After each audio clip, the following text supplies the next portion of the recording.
ഈശോ മിശിഹായ്ക്ക് സ്തുതിയായിരിക്കട്ടെ. പ്രിയപ്പെട്ടവരെ, ഇന്ന് ആണ്ടുവട്ടത്തിലെ 27-ാം ഞായർ. ഇന്നത്തെ വായനകൾ നമ്മളെ ഓർമ്മപ്പെടുത്തുന്നത് വിശ്വാസത്തെക്കുറിച്ചാണ്.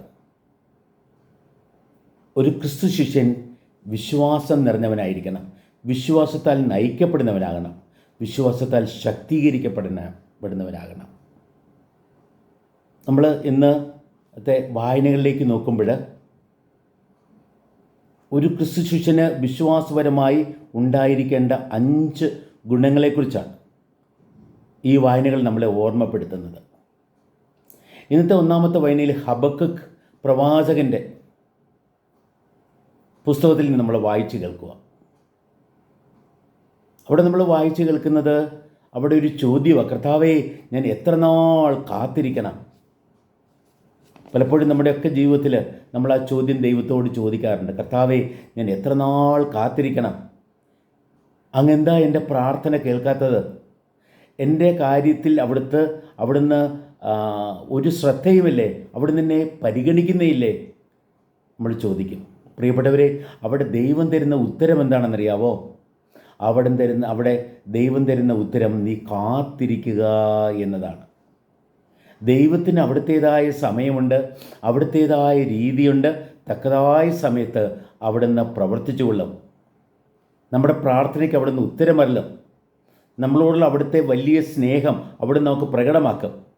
അവിടുന്ന് നമ്മളെ സംരക്ഷിക്കും, നമ്മളെ പരിപാലിക്കും, നമ്മെ ആശ്വസിപ്പിക്കും, നമ്മെ അനുഗ്രഹിക്കും, നമ്മളെ വഴി നടത്തും. കാത്തിരിക്കണം നമ്മൾ.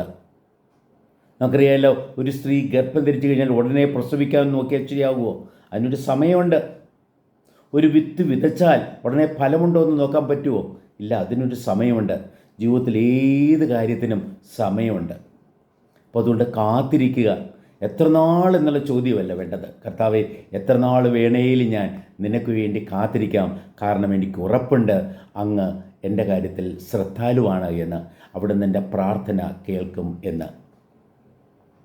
പ്രിയപ്പെട്ടവരെ, നമ്മൾ ഇന്നത്തെ സങ്കീർത്തനം 95-ാം സങ്കീർത്തനമാണ്. ആ സങ്കീർത്തനത്തിൽ സങ്കീർത്തകനിലൂടെ ദൈവം നമ്മളെ ഓർമ്മപ്പെടുത്തുന്നത് നീ നിൻ്റെ ഹൃദയം കഠിനമാക്കാതെ ദൈവത്തിൻ്റെ സ്വരം ശ്രവിക്കുക എന്നുള്ളതാണ്. ഹൃദയം കഠിനമാക്കാതെ ദൈവസ്വരം ശ്രവിക്കുവാൻ പ്രിയപ്പെട്ടവരെ നമ്മൾ ശ്രദ്ധ വയ്ക്കുമ്പോൾ നമ്മുടെ ജീവിതം ഒരു ദൈവസ്തുതിയായി മാറും. നിരന്തരം ദൈവത്തെ പുകഴ്ത്തുന്ന, ദൈവത്തെ സ്തുതിക്കുന്ന, ദൈവത്തിന് കൃതജ്ഞത അർപ്പിക്കുന്ന ജീവിതമായി മാറും. നേരെ മറിച്ച് നമ്മൾ ഹൃദയം കഠിനമാക്കിയാലോ, ദൈവത്തിന് നേരെ ഒരു രൂപത്തിൽ നമ്മുടെ ഹൃദയം, നമ്മുടെ ജീവിതം നമ്മൾ അടച്ചു വയ്ക്കുക.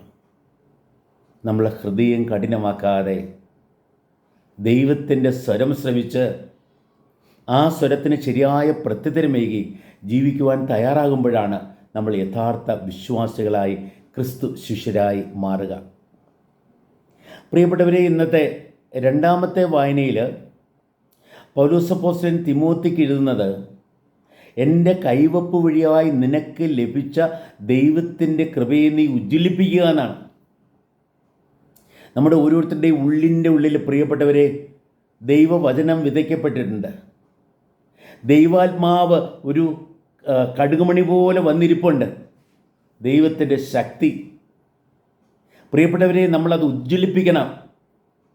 പലപ്പോഴും നമ്മുടെ ഉള്ളിൽ ദൈവസ്നേഹവും ദൈവകൃപയും ഒക്കെ എങ്ങനെ അടങ്ങിയിരിക്കുന്ന പോലെയാണ്. ഒരു വിത്തിനകത്ത് ചെടി എന്നതുപോലെ ഒതുങ്ങിയിരിക്കുക. ഇല്ല, നമ്മളതിനെ ഉജ്ജ്വലിപ്പിക്കണം. നമ്മുടെ പ്രാർത്ഥന വഴിയായി, ദൈവത്തോടുള്ള നമ്മുടെ തുറവ് വഴിയായി, മറ്റുള്ളവരുടെ സ്നേഹത്തിലൂടെ ഒരു വിധത്തിൽ നമ്മുടെ ഹൃദയവും മനസ്സും ജീവിതവും ദൈവത്തിൻ്റെ നേരെയും മറ്റുള്ളവരുടെ നേരെയും ലോകത്തിൻ്റെ നേരെയും തുറന്നു വെച്ച് എനിക്കെന്ത് നന്മ ചെയ്യാനാവും എന്ന ഒരു ശ്രദ്ധയോടെ ജീവിക്കുവാൻ തയ്യാറാകുമ്പോഴാണ്, എനിക്കെങ്ങനെയെല്ലാം ദൈവത്തെ മഹത്വപ്പെടുത്താനാവും എന്ന് നമ്മൾ ശ്രദ്ധ വയ്ക്കുമ്പോഴാണ് എനിക്ക് ദൈവം കൃപ തന്നിട്ടുണ്ട്, എനിക്ക് ശക്തി തന്നിട്ടുണ്ട്, എനിക്ക് അനുഗ്രഹം തന്നിട്ടുണ്ട്, എന്നിൽ സ്നേഹം നിറച്ചിട്ടുണ്ട് എന്ന ബോധത്തോടെ പ്രിയപ്പെട്ടവരെ നമ്മൾ അതിനെ ആക്ടിവേറ്റ് ചെയ്യുവാൻ നമ്മൾ തയ്യാറാവുക. നമ്മൾ ഈ സെൽഫോൺ ഉപയോഗിക്കുന്നുണ്ട്, അതിനകത്ത് ഒത്തിരി സാധ്യതകളുണ്ട്.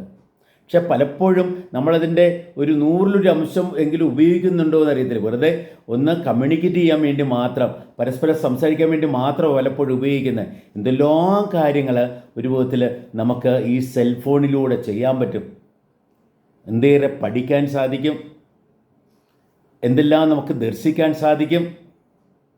ഒത്തിരി വിജ്ഞാനത്താലും കൃപയാലും ഒരു വിധത്തിൽ അനുഗ്രഹത്താലും നിറയപ്പെടാനുള്ള, സന്തോഷത്താലും സമാധാനത്താലും നിറയപ്പെടാനുള്ള, എല്ലാമായി ശരിയായിട്ടുള്ള ബന്ധത്തിലാകുവാൻ വേണ്ടി നമ്മൾ ഏറ്റവും സഹായിക്കുന്ന ഒരു ഉപകരണമാണ്.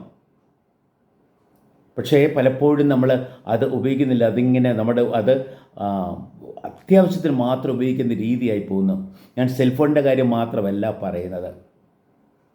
നമ്മുടെ ജീവിതത്തിലുള്ള എല്ലാ കാര്യങ്ങളും എല്ലാം പ്രിയപ്പെട്ടവരെ, ദൈവഛായയിൽ സൃഷ്ടിക്കപ്പെട്ട നമ്മൾ, ദൈവത്താൽ സൃഷ്ടിക്കപ്പെട്ട നമ്മൾ, നമ്മുടെ ഉള്ളിൽ ദൈവം എല്ലാം നിക്ഷേപിച്ച് വെച്ചിട്ടുണ്ട്.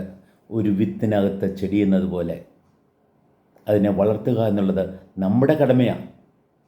അങ്ങനെ നമുക്ക് ലഭിച്ചിരിക്കുന്ന ദൈവകൃപയെ ഉണർത്തി വളർത്തി അതനുസരിച്ച് ജീവിതത്തെ ക്രമീകരിക്കുവാൻ നമ്മൾ തയ്യാറാകുമ്പോഴാണ് നമ്മൾ യഥാർത്ഥ ക്രിസ്തു ശിഷ്യയായിട്ട് മുന്നേറുക. പ്രിയപ്പെട്ടവരെ, നമ്മൾ ഇന്നത്തെ സുവിശേഷത്തിലേക്ക് നോക്കുമ്പോൾ ശിഷ്യന്മാരുടെ പ്രാർത്ഥന എന്താ? കർത്താവേ, ഞങ്ങളുടെ വിശ്വാസത്തെ വർദ്ധിപ്പിക്കണമേ എന്നാണ്. ഞങ്ങളുടെ വിശ്വാസത്തെ വർദ്ധിപ്പിക്കണമേ എന്നാണ്. പ്രിയപ്പെട്ടവരെ, വിശ്വാസം എന്ന് പറയുമ്പോഴുണ്ടല്ലോ, അതിൽ പ്രധാനമായും 3 കാര്യങ്ങളാണ്. ഒരു ബന്ധമുണ്ട്, ഒരു അറിവുണ്ട്, ഒരു ശക്തിയുണ്ട്. നമുക്കറിയാം, ലോകവുമായിട്ടുള്ള നമ്മുടെ ബന്ധത്തെയാണ് നമ്മൾ അറിവ് എന്ന് പറയുക. മറ്റു മനുഷ്യരുമായിട്ടുള്ള ബന്ധത്തെയാണ് സ്നേഹം എന്ന് പറയുക. ദൈവമായിട്ടുള്ള ബന്ധത്തെയോ നമ്മൾ വിശ്വാസം എന്ന് പറയും. വിശ്വാസത്തിൽ അറിവും സ്നേഹവും ഉണ്ട്. നിരന്തരം ദൈവമായിട്ടുള്ള സമ്പർക്കത്തിൽ ഏർപ്പെടുമ്പോൾ, ദൈവമായിട്ടുള്ള സമ്പർക്കത്തിൽ ജീവിക്കുവാൻ തയ്യാറാകുമ്പോൾ, നമ്മുടെ ജീവിതം എപ്പോഴും ഒരു ദൈവമായിട്ടുള്ള സംഭാഷണമായി, സംസർഗമായി നമ്മൾ ജീവിക്കുവാൻ തയ്യാറാകുമ്പോൾ, അവിടെയാണ് പ്രിയപ്പെട്ടവരെ നമ്മളിലെ വിശ്വാസം വർദ്ധിക്കുക. എന്തേറെ എന്നുള്ളതിനേക്കാളും എങ്ങനെയുള്ള വിശ്വാസം എന്ന രീതിയിലാണ്. കർത്താവ് പറയാണ്, ഒരു കടുകുമണിയോളം വിശ്വാസമുണ്ടെങ്കിൽ നിനക്ക് ഈ പർവ്വതത്തെ സമുദ്രത്തിലേക്ക് വലിച്ചെറിയാമെന്ന് പറയാണ്. ഒരിടത്താണെങ്കിൽ പറയും, ഈ വലിയ വൃക്ഷത്തെ കടവഴുകി ആറ്റിലേക്ക് എറിയാൻ പറ്റുമെന്ന് പറയാം. വിശ്വാസം, പ്രിയപ്പെട്ടവരെ, വിശ്വാസം ഒരു ശക്തിയാണ്. അപ്പോൾ വിശ്വാസം ഒരു ബന്ധമാണ്, വിശ്വാസം ഒരു അറിവാണ്. ദൈവത്തെ അറിയുന്നത് ഒരു വിധത്തിൽ നമ്മൾ വിശ്വാസത്തെക്കുറിച്ചുള്ള ഒരു നിർവചനമായിട്ട് പറയാവുന്നത് എന്താണെന്നറിയാവോ? അപ്പുറം കാണുന്നതും അപ്പുറത്ത് നിൽക്കുന്നവനെ ദർശിക്കുന്നതുമാണ് വിശ്വാസം. അപ്പുറത്ത് നിൽക്കുന്നവനെ ദർശിക്കുന്നതാണ് വിശ്വാസം എന്നുള്ള ബന്ധം. അപ്പുറം കാണുക എന്നുള്ളതാണ് വിശ്വാസത്തിൻ്റെ അറിവ്. എന്തെല്ലാം മനുഷ്യരൊക്കെ നമുക്കെതിരെ ചെയ്താലും, എന്തെല്ലാം തടസ്സം വന്നാലും, അവിടെയെല്ലാം നമുക്ക് വേണ്ടി പ്രവർത്തിക്കുന്ന ഒരു ദൈവമുണ്ട് എന്ന ബോധ്യത്തോടെ. പഴയ നിയമത്തിലെ ജോസഫ് പറയുന്നില്ലേ, നിങ്ങൾ എനിക്ക് തിന്മ ചെയ്തു, ദൈവമോ എല്ലാം നന്മയാക്കി മാറ്റി. റോമർ 8:28 നമുക്കെല്ലാം സുപരിചിതമായ വാക്യമാണ്. തന്നെ സ്നേഹിക്കുന്നവർക്ക്, തൻ്റെ പദ്ധതി അനുസരിച്ച് വിളിക്കപ്പെട്ടവർക്ക് ദൈവം സമസ്തവും നന്മയ്ക്കായി പരിണമിപ്പിക്കുന്നു. എന്ത് ചെയ്യുമ്പോഴും, ആരുമായി ഇടപെടുമ്പോഴും, പ്രിയപ്പെട്ടവരെ എവിടെയായിരിക്കുമ്പോഴും, അവിടെയെല്ലാം ഒരു ദൈവ ആഭിമുഖ്യം, practising the presence of God എന്ന് പറയും. ഞാൻ ഒരിക്കലും ഒറ്റയ്ക്കല്ല, എൻ്റെ കൂടെ എൻ്റെ ദൈവമുണ്ട്. എന്നെ സ്നേഹിച്ച്, എന്നെ കരുതി, എന്നെ വഴി നടത്തി, എന്നെ സംരക്ഷിച്ച് പരിപാലിക്കുന്ന, വഴി നടത്തുന്ന ദൈവം. അപ്പം ആ രീതിയിൽ പ്രിയപ്പെട്ടവരെ, നമ്മുടെ ജീവിതത്തിൽ ഈ വിശ്വാസത്തിൽ വളരാൻ നമുക്കൊക്കെ സാധിക്കണം. വിശ്വാസത്തിൻ്റെ ശക്തിയാൽ നിറഞ്ഞ് പ്രവർത്തിക്കുവാൻ നമ്മൾ തയ്യാറാകണം. ഏത് കാര്യവും നമ്മൾ ചെയ്യും മുമ്പ് അത് സാധിച്ചു കഴിഞ്ഞു എന്നുള്ള ഒരു ബോധ്യത്തോടെ, പ്രിയപ്പെട്ടവരെ, നമുക്ക് ചെയ്യാൻ സാധിക്കുമ്പോഴാണ്, ആ ബോധ്യമാണ് നമ്മളെ ശക്തിപ്പെടുത്തുന്ന വിശ്വാസം. ആ വിശ്വാസത്തിൽ നിരന്തരം വളരാൻ നമ്മൾ ശ്രദ്ധിക്കുക. അതേപോലെ 5-മത്തെ ഒരു കാര്യം കൂടെയുണ്ട്. ഒരു ക്രിസ്തു ശിഷ്യൻ പ്രതിഫലേച്ഛ കൂടാതെ എല്ലാ സേവനവും ശുശ്രൂഷയും ചെയ്ത് കടമ നിറവേറ്റുവാനായിട്ട് ശ്രദ്ധിക്കണമെന്നതാണ്. പ്രതിഫലേച്ഛ കൂടാതെ നിഷ്കാമകർമ്മ എന്നുള്ളൊരു പദമുണ്ട് ഭാരത സൂക്തങ്ങളിൽ. നിഷ്കാമകർമ്മ, പ്രതിഫലേച്ഛ കൂടാതെ ഞാൻ എൻ്റെ കടമ നിറവേറ്റി. കാരണം പ്രിയപ്പെട്ടവരെ, നമുക്കുള്ളതുമെല്ലാം ദൈവത്തിൻ്റെ ദാനമല്ലേ. നമുക്ക് ശുശ്രൂഷ ചെയ്യുവാൻ കിട്ടുന്ന അവസരവും സമയം പോലും ദൈവത്തിൻ്റെ ദാനമല്ലേ. ഞാൻ എൻ്റെ കടമ നിറവേറ്റിയതേയുള്ളൂ. നാം ചെയ്യാൻ തുടങ്ങും മുമ്പേ ദൈവം നമുക്ക് വേണ്ടതെല്ലാം തരും. ചിലപ്പോഴും ചിലർ ചോദിക്കുന്നുണ്ട്, ഞാൻ ജോലി ചെയ്യാൻ പോയാൽ എനിക്ക് ശമ്പളം കിട്ടും, ഞാൻ പള്ളിയിൽ പോയാൽ എന്ത് കിട്ടും, ഞാൻ പ്രാർത്ഥിച്ചിട്ടൊന്നും കിട്ടുന്നില്ലല്ലോ, ആ രീതിയിൽ ചിന്തിക്കുന്നതിലുണ്ട്. പക്ഷെ പ്രിയപ്പെട്ടവരെ, ഒരു വിധത്തിലുണ്ടല്ലോ, നമ്മൾ ചിന്തിക്കണം, ബോധപ്പെടണം. ഞാൻ ശരിക്കും പ്രാർത്ഥിക്കാൻ വരുന്നത് ദൈവത്തിന് നന്ദി പറയാനാണ്. അനുഗ്രഹം കിട്ടാൻ എന്നതിനേക്കാൾ അനുഗ്രഹം കിട്ടി, അതിനാലാണ് ഞാൻ പ്രാർത്ഥിക്കാനായിട്ട്, ദൈവത്തിന് നന്ദി പറയാനായിട്ട് ഞാൻ കടന്നു വരിക. നിഷ്കാമകർമ്മ, പ്രതിഫലേച്ഛ കൂടാതെ നിൻ്റെ കടമയെ നീ നിറവേറ്റുക. നിൻ്റെ ജീവിതം ദൈവത്തെ മഹത്വപ്പെടുത്താനാ, നിൻ്റെ ജീവിതം മറ്റുള്ളവർക്ക് അനുഗ്രഹമേകാനാ.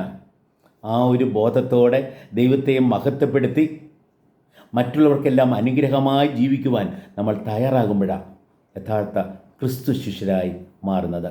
പ്രിയപ്പെട്ടവരെ, വിശ്വാസം എന്നുള്ള ദാനം നൽകി ദൈവം നമ്മെ ഓരോരുത്തരെയും അനുഗ്രഹിക്കട്ടെ.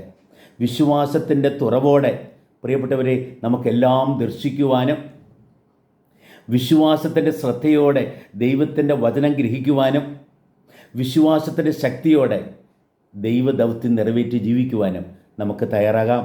അതിനുവേണ്ട കൃപ ദൈവം നമുക്കെല്ലാം ഏകുമാറാകട്ടെ.